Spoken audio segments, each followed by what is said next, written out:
ওহাবি ও সুন্নির মধ্যে পার্থক্য কি? এটা তো কমন একটা বিষয় আমাদের দেশে। সৌদি আরবের আব্দুল ওহাব নজদির অনুসারী যারা, বিশেষ করে যারা বেদাত এবং শিরকের ব্যাপারে একটু বেশি কঠোর এবং সচেতন, আমাদের সমাজে তাদেরকে ওহাবি বলে মানুষ চিনে। যদিও ওহাবি হওয়াটা কারোর কাছে গৌরবের, আবার কেউ এটাকে গালি হিসেবে দেয়। আবার এর বিপরীতে যারা আহলে সুন্নাত জামাতের অনুসারী বলে দাবি করেন নিজেদেরকে, তারা নিজেদেরকে সুন্নি হিসাবে পরিচয় দেন।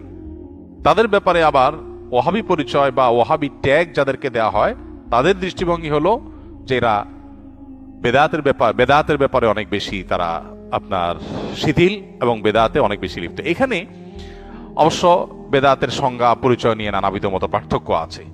এটা এমন একটা বিষয় যে এগুলো চাইলেই আমরা এই বাউন্ডারিগুলো দূর করে ফেলবো, এই ওয়ালগুলো দূর করে, দূরত্বগুলো দূর করে সব একাকার করে ফেলবো সম্ভব না। তবে হ্যাঁ, কোন মুসলমানের মধ্যেই মৌলিক কিছু বিষয় আছে যেগুলোতে কোনো পার্থক্য বা ভিন্নমত থাকার সুযোগ নাই। এর ভিতরে একটা হলো আমরা কিতাবুল্লাহ এবং সুন্নাতে রাসূলুল্লাহর অনুসরণ করব। এর মধ্যেই নাজাত, এটাই হলো সেফ এবং নিরাপদ পথ। অতএব আমরা যত বেশি সুন্নাহর কাছাকাছি থাকবো বা সুন্নাহর উপরে থাকবো, তত বেশি আমরা নিরাপদ থাকবো ইনশাআল্লাহ। কিয়ামতের আগে বহুবিধ দল এবং ফেরকা তৈরি হবে।